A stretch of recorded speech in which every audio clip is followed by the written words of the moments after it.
Hello my dear students. अपने देखो जो अकाउंटिंग इन्फॉर्मेशन रहते हैं ना, उस अकाउंटिंग इन्फॉर्मेशन कुछ कुछ कैरेक्टरिस्टिक्स होने चाहिए, कुछ कुछ क्वालिटेटिव नेचर के कैरेक्टरिस्टिक्स जो कि एक अकाउंटिंग इन्फॉर्मेशन को और भी बेटर बनाता है। ठीक है, so there are 4 qualitative characteristics of an accounting information which should be in that accounting information. तो आज के क्लास में अपने इसी 4 क्वालिटेटिव कैरेक्टरिस्टिक्स इन्फॉर्मेशन के बारे में पढ़ने वाले। तो चलिए शुरू करते हैं।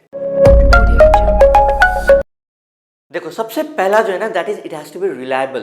ओके, रिलायबिलिटी होना चाहिए। आज के डेट में कोई मेरे को अकाउंटिंग इन्फॉर्मेशन दे रहा है तो उस accounting information has to be reliable, I should rely on that. तो वहाँ पर जो चार्टेड अकाउंटेंट साइन किए रहते हैं, जो अकाउंटेंट बना के रखा हुआ है, so then we get more reliability on this accounting information. So वो जो अकाउंटिंग इन्फॉर्मेशन आप बना रहे हैं ना, that has to be reliable. तो ब्लू चिप कंपनीज हो गए, बड़े बड़े कंपनीज हो गए जो कि नामी कंपनीज होते हैं, ओके, वो लोगों को अपना accounting information more and more reliable करना चाहिए, so that those accounting information are seen by the public at large. Okay, so it has to be reliable. सारे जो इन्फॉर्मेशन है it has to be reliable, आदमी को rely कर पाना चाहिए, ट्रस्ट कर पाना चाहिए उसके ऊपर। ठीक है, नेक्स्टली जो है that is relevant, it has to be relevant. अब जो भी अकाउंटिंग इन्फॉर्मेशन दे रहे हैं, it has to be relevant.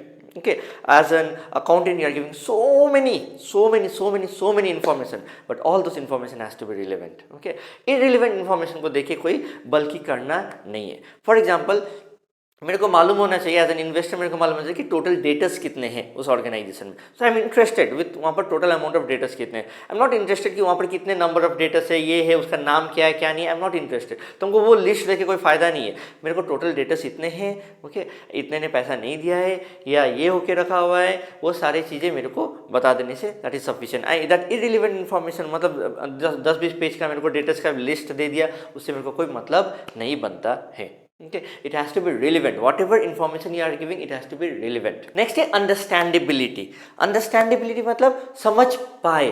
Okay, as we understood that accounting is more of art, and art में ये होता है कि एक better presentation दिया जा पाए। इसी चीज़ के ऊपर हम बार बार स्ट्रेस कर रहे हैं। Okay, तो यहाँ पर अपने को समझ में आ रहा है कि सर जो प्रेजेंटेशन होता है ना, वो बेटर, लॉजिकल, सिंपल तरीका से जितना किया जा सके उतना बढ़िया है। ऐसा कुछ कॉम्प्लेक्स ना कर दो कि कोई आम आदमी समझ ही नहीं पाए, कोई एम्प्लॉय समझ ही ना पाए। ओके, मैनेजमेंट को भी समझने में दिक्कत हो जाए। It should not be like that, it should be simple and logical that everybody understand. कोई भी अकाउंटिंग इन्फॉर्मेशन देख रहे समझ में आ जाए। कुछ ऐसा भारी भरकम टर्म्स और भारी भरकम एक प्रेजेंटेशन दे दिया जो कि आदमी समझ ही नहीं पाए, that is irrelevant. Okay, that becomes no sense. So this is one of the very important characteristic, that it has to be understandability. And next and the last one, that the fourth is the comparability। आप इस business के accounting information को दूसरे business के accounting information के साथ compare कर पाए। This comparability is very very very important. ये कैरेक्टरिस्टिक होना चाहिए। आप ऐसा ना बना दो कि यहाँ का जो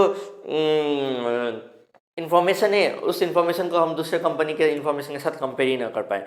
लाइक फॉर एग्जांपल कि आप जो डिफरेंट बोर्ड्स होते हैं ना पढ़ाई के, ओके, उस सीबीएसई, आईएससी, ये सारे, okay, state board and all, तो उसमें जो परसेंटेज आता है we are should be able to compare. इसीलिए ना यहाँ पर भी अपने कंपैरेबिलिटी आ पाने के लिए, okay, there are accounting standard, so that कि आप जो एक बैलेंस शीट बनाते हैं, कैश फ्लो स्टेटमेंट या कुछ भी एक इन्फॉर्मेशन या एक स्टेटमेंट जो कि रिक्वायर्ड होता है बनाते हैं, और जो दूसरा कंपनी बनाता है वो एक सिमिलर नेचर करे एंड कंपेयर कर पाए। Okay, this is also one of the very important characters. I hope आपको समझ में आए। मिलते हैं नेक्स्ट वीडियो में।